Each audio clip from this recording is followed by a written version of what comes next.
like, if you need to know something. I feel like we are pretty good about that. Like, we can read the fucking room. Like, we're good about that. Like, I'm not just going to call you up and be like, yo, so-and-so said shit about you today. Like, someone said your spray tan was whack. I'm like, fuck off. Yeah, but if you're like, what's an example? I can make one up. Like, if you're like, hey, I'm going to get dinner with so-and-so tonight, and she was just over at my house saying how much she loathes you and wants you hit by a car, I'd be like, you should just know this. You should just, like, know this. Yeah, but, yeah, I see what you mean. Yeah, I mean. I see what you mean. It's situational. And maybe that's why we are good friends. I think so. We both just understand. Because I've had friends who have told me a little too much before, where I'm like, I didn't need to know that. Thank you. Was just about to say, and producer Courtney's shaking her head, because I have had friends that tell me everything, and I'm like, what did I get from that? Yeah. Why did you tell me that? On the flip side of that, sometimes I get mad when I have a friend who kept something from me, and I'm like, how could you not have told me that? I would have wanted to benefit from that, and you are good about that. You know those. I know. You know how to, like, the big things. Yeah. Or not. Yeah. Yeah, there was a situation that I found out that Taylor didn't tell me that some other girl it wasn't also trying to tell me. She accidentally told me, and I walked over to Taylor's house. Because it was like Taylor didn't, but she actually basically straight up lied to me because I asked her a question about this girl, and she's like, I don't know. I was like, why was XYZ doing this the other day? She's like, I don't know. And then I was like, weird. And she's like, yeah, weird. And then I found out like a week later that it had something to do with me. And when the girl told me, I go, wait, it was about me? And she was like, yeah, wait, Taylor didn't tell you? And I go, no, she didn't tell me that. And she was like, oh shit, sorry. I was like, it's okay. It's just, she was like, Taylor's probably just trying to protect your feelings. I was like, she was, for sure. It's okay. I went over to Taylor's house, and Mike goes, hey, what's up? I go, nothing, just trying to find your big, fat, fucking liar of a wife. And he was like, fuck, what'd she do? I go, she fucking lied. He was like, what? I was she like, tried to protect me. She tried to protect my feelings and shit. No, but I appreciate when you do that. Even in that situation, I told you, I go, I get why. You go, sorry. What was the point? I was like, no, I know. Yeah. Well, we kind of got off track here. Let me see if we missed anything. Oh, someone did want to know. Okay. Everyone said, which this is kind of funny, that you predicted my, which I got these messages a lot. Like, everyone was like, have you listened to, people had gone back and were re-listening to some episodes, which you should totally do. Don't binge White Lotus, binge probably a podcast. And I was like, they were saying that in this episode, you predicted my next boyfriend and described who you think my next boyfriend is. And it's literally you, like, explained exactly James, which is so funny and weird. And I went back and listened to it, and it is, yeah, you're a witch. Anna Grace says all the time, you're really... Oh, I was saying how you haven't picked a baby name yet, and she was like, has she really not? And I was like, I did ask her the other day. I was like, did you really not pick a baby name yet, or are you just not telling me because I fucked it last time? Really haven't. She was like, no, I really haven't. But I told her, Anna Grace, that they have basically like 3 or 4 names they're toying with, but she said that she doesn't know until she holds the baby. She's not going to be able to name it. Mm-hmm. And Anna Grace is like, it's so funny. Taylor really is so intuitive and witchy. She's like, she probably will. The baby will like come on her chest, and she'll be like, oh, Mark. You know? Like, you really will. Oh, Mark. Oh, Mark. Like, she's like, Taylor's going to like blurt it out probably because like she is so witchy. Okay, so predict. So someone said, I want Taylor to predict your 2023 predictions. On life? Mm-hmm. This is a lot of pressure. It's just a year. I think you are, I can see relationship-wise, I think you and James will move quickly. Okay. I could see... If you like it, then you should put a ring on it. Should I just burst into song in every episode from now on? If you're going to sound that bad, no. Okay. I think I see you not moving to London. Okay. I do see you spending a good amount of time there, but Okay. I don't know what those are. Okay, what about for my career? For your career? Yeah. It's down the drain. Got it. You're going to be a housewife. Perfect. No, I'm just kidding. I still got these things. I think we're both going to quit Instagram. Bouncing a baby. I'm like, can you hear this on the mic? Are you done? Sorry, I interrupt people a lot. I'm making a New Year's resolution. I don't think that's going to get any better. Has it since we've been friends for 9 years? Have I always interrupted you? Not at all. I just know when to stop talking. Fair. Dude, everyone else should just do that. Everyone else should just get on. Dude, everyone else should shut the fuck up. I think your podcast is going to be more of your focus versus like anything else. Like, I mean, like as in like Instagram. I know you don't really do Anna YouTube. Grace, the true psychic, said that too. Okay. Maybe I am witchy. She's a witch. I don't know. I just think this is your year of... I think you've met your husband. Oh, she said what she said. I don't know if he'll be your husband in 2023. That'll be pretty quick. But I do think it'll be quick. You planned a wedding in 2 months. Yeah. That no one talks about that. We should talk about that What's more. shocking is that I got all the venue and everything that I wanted. What's shocking, if you look at her wedding, like, that shit does not look thrown together. It didn't look like I planned it in 2 months. No, absolutely not. It looks like a lot of people's dream weddings. Yeah, here's the trick. Have it on a Thursday.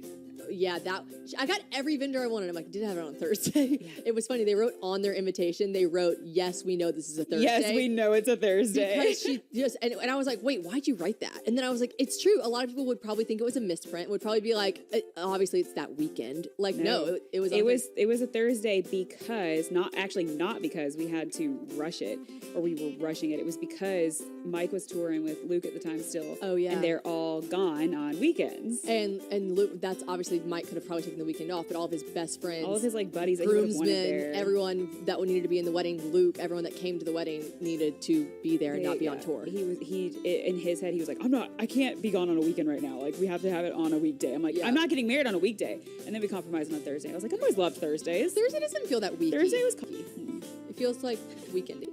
Like, I wouldn't be like, Thursday, I got so much left of the week. I'd be like, it's Thursday, fuck it Thursday's up. like such a good night to go get dinner. Thursday's a turn-up night. I love it. So I got married on a Thursday. I'm gonna get married on a Thursday. What's weird is I know we've talked about your wedding so many times, like us, and I know you wouldn't do this, but I keep picturing... I essentially want to, which I know is not eloping.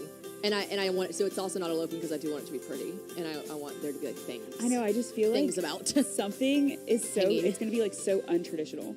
Like, there's going to be something untraditional. I could totally see that.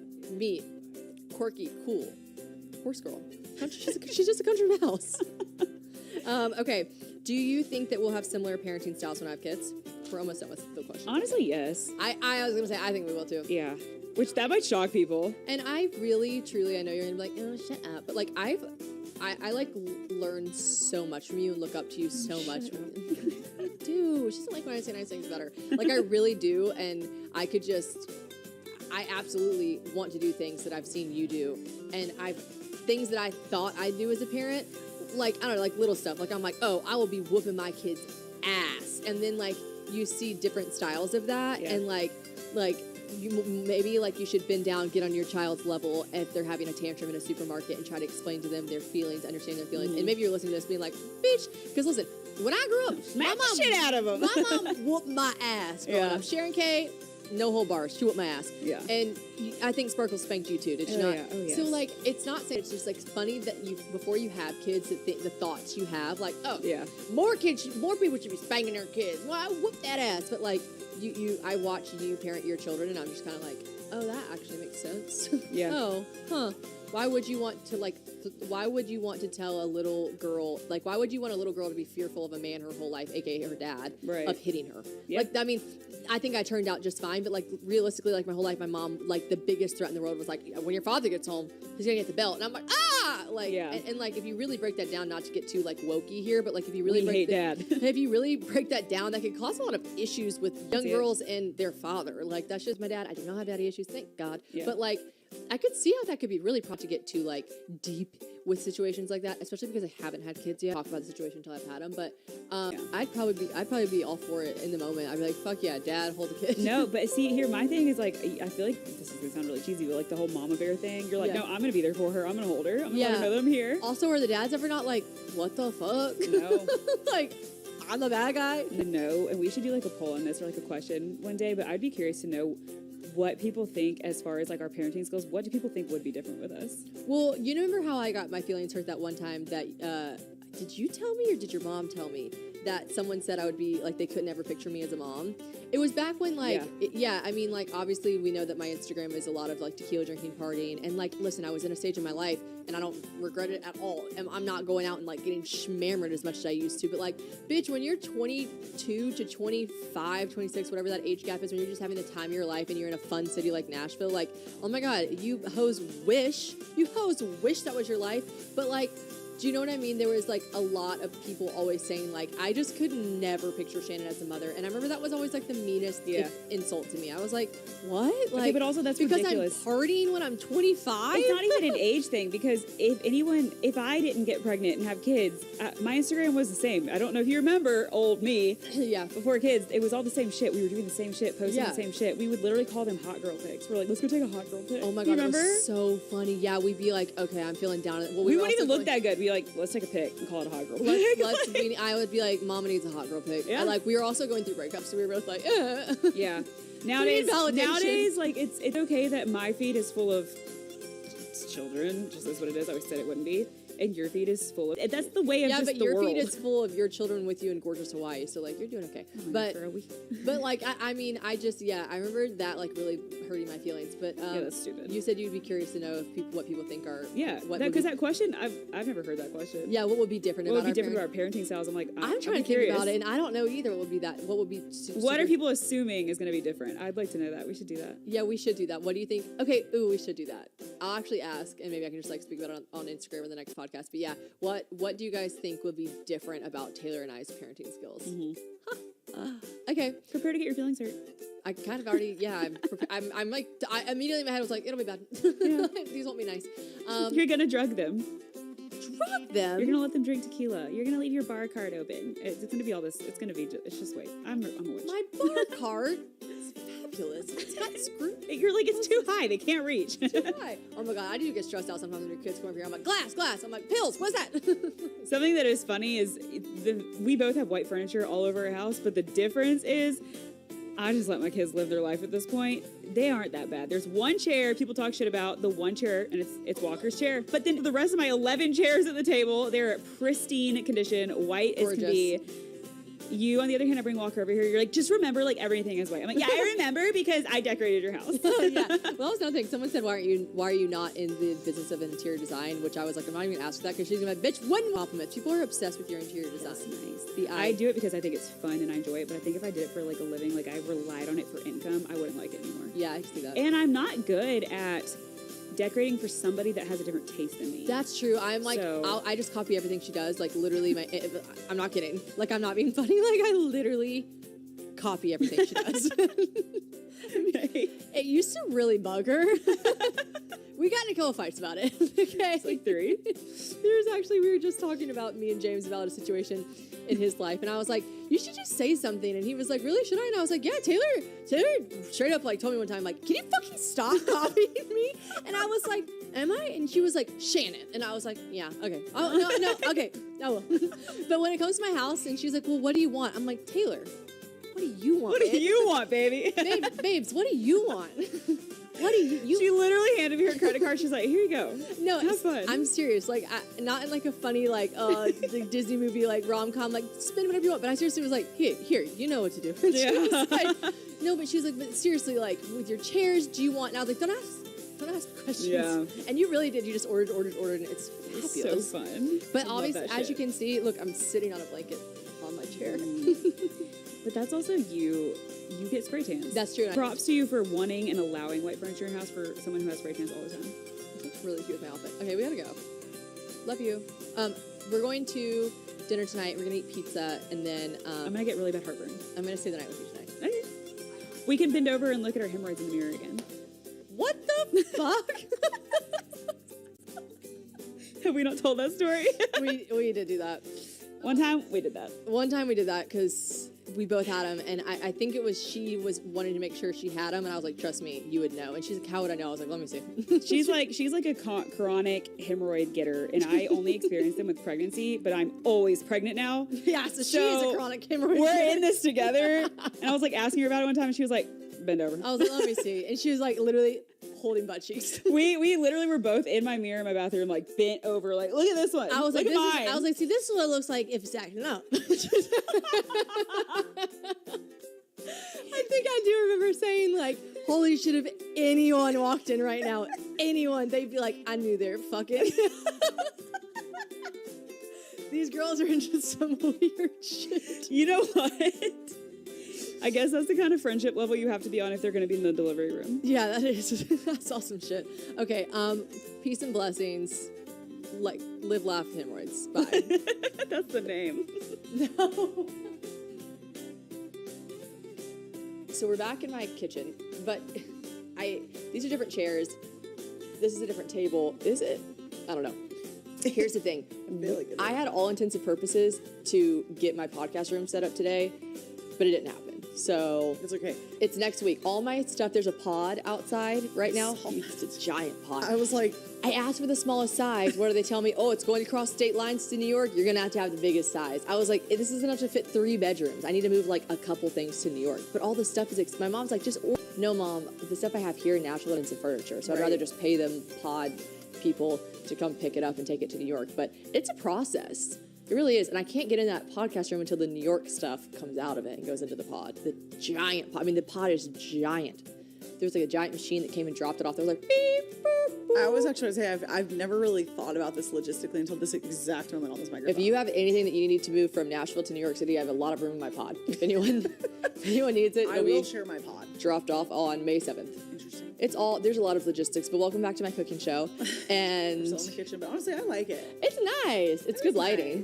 Nice. Okay, so Anna Grace and I. Wow, we have like so much to unpack right now. I'm literally like, I just boofed a coffee. I have been on a coffee journey. For those of you that are watching this on YouTube right now, because these are all available, full episodes on YouTube. Go check it Thank out. you, producer Courtney. I've been drinking a lot of coffee. I've been like not in the mood to drink during the podcast. Sometimes I am. We have to film pretty early too. Yeah, but we film it like in the afternoon. Yeah. But I've just been not in the mood to day drink. I don't know. Maybe I'm evolving. She's that maturing. actually feels like a digression a little bit. But yeah, today I thought I want to be a little buzzed for this conversation because it has me in stitches. Also, this is about to be an emotional roller coaster. like for me, You're gonna laugh. You're gonna cry. You're gonna be stressed out. Everything is gonna be. You're gonna be nervous. You're gonna be having the time of your life. You're gonna be on the edge of your seat. Then you're gonna be locked in a bathroom. Everything's gonna happen. Okay. All right. So. We took notes the whole time too. This time we really were like there were so many things that happened. And I'm like, we're prepared, but I think we're just gonna go ahead and just roll it out chronologically. That will be easiest for us to follow and for the day and goes, oh my fucking gosh, I didn't, it's like you accidentally switched your podcast into 1.5 speed. Yes. So this girl goes, holy shit, I just listened to half your episode before I realized I did. She goes, I was like, I know she talks fast, but this girl has to be on drugs for this episode. Like she is talking crazy So fast. Oh, What? I got new teeth. Oh my gosh. That's literally, They're great. I've already seen you over FaceTime. You've seen me on FaceTime. Okay, so let me just break this down really quick. Your bottom teeth look so much better in person. Yes, I know. I Or did. than your temporaries, I mean. Of course, yeah. So I did full upper and lowers, and I just want to give a quick shout out because Smile Texas in Houston and Dr. Julie, like, I was obviously so afraid. She goes, I go into her appointment, she goes, I listened to your podcast, and I go, whoa. What and happened? she's like, Shannon, nobody uses pecan crackers in the dental world. And I go, well, the YouTube video my friend saw, and she was like, nobody's doing that. It was the easiest process. Like, honestly, the only thing that took, it's a long process. Like, I was in there to take my permanents for 5 hours. But keep in mind, the whole time I was in Coachella, I had temporaries on. So that was dicey. She was like my teeth protector. She'd be like, don't eat that. No, she'd be like, let's just get a bottle of red wine. I'm like, stop it. And I'm like, oh yeah, okay. But no, so I go in to get my temporaries taken off and my permanents put on, and it's just a long procedure, you know? Right. And you're in there and you're awake, you're just numbed up. And you guys, I fell asleep. She goes, and I knew I fell asleep twice. I fell asleep twice, and I woke up, or like box in your mouth, so you don't have to hold your mouth open. Your mouth is kind of propped open. That still like makes me feel like I'm trapped in the closet. Your jaw, it's not that bad. Your jaw is a little sore afterwards just because you've held it open for 5 hours. But me, again, not giving head to completion. Don't got the jaw for it. Okay? The Just jaw do not strength have- is not there. As soon as you said that, I was about to make a sexual innuendo, but you beat me to it. Yeah, Anyways. obviously I was going to beat you to that one. So yeah, it was fine. And she goes, I go out with her. It was so easy and like painless that like I want to say an hour after I was finished, her and I went into a steak restaurant and just had like the best time ever. And they're so beautiful. I'm so happy. They made the color natural like I wanted. The color is perfect. The shape, like, oh, I'm just so happy. So anyways, yeah, I was there and she goes, yeah, you were lightly snoring at one point. And I go, oh no. And she goes, I think it was maybe like the cotton gauze and stuff. But yeah, at one point you were snoring. And I was like, that needs to be just credited on the podcast that it was such an easy procedure that I fell asleep. You snored. And then I snored. Also, So- you don't actually really snore though in real life. Are you sure? I'm pretty positive. I'm always so afraid. It's not a big deal if you snore, but here's the thing, I don't want to be one. Like, I just don't. Like, I would hate to be, like, I don't have a boyfriend yet that loves me for me, so, like, I don't want to be sleeping with a boy and him be like, she fucking snores. No, you don't snore. And if you do, I think it'd be, like, ever so gingerly, like a, you know? That sounds like a cat's purr. Okay, so yes, I Jenna take. has new teeth. She looks beautiful. Thank you so much. And your ulcers are healed. I didn't get any more. I get canker sores really bad, so this go round I got like a steroid shot, and I think it prevented me from getting any canker sores. So we don't even have any canker sores. Y'all, like I was basically baby birding food into It was her really mouth sad. because, It was like, hard, guys. It was. If you suffer from canker sores, I'm really sorry. If I could have an ad space right now for canker sticks or canker sore numbness cream, it would be a great time to do that because I really, really, really have a lot of canker and sores. people like if you're like, oh, like I have a canker sore, people are like, oh, and I'm like, no, she You're gets no, like you didn't see Shannon's. all like There's top, like 5 of bottom. them on the She was, top, like, 6 on the eating, bottom. Like, there, it was like wild. It's bad, but we didn't get those this time, so even more good news. And also, Great news. I hate to be this like girly pop that does this because it's so annoying, but in the next 2 weeks, I will be announcing something very, very, very, very, very exciting to do with the podcast, and I'm just gonna give you guys. At a little, first, I was like, what? I'm just gonna give you guys a little tease, McPherson teaser. Tease. I don't know what that word was. Okay, so we go to Coachella. I take me and my temporaries to Coachella. The flight was early.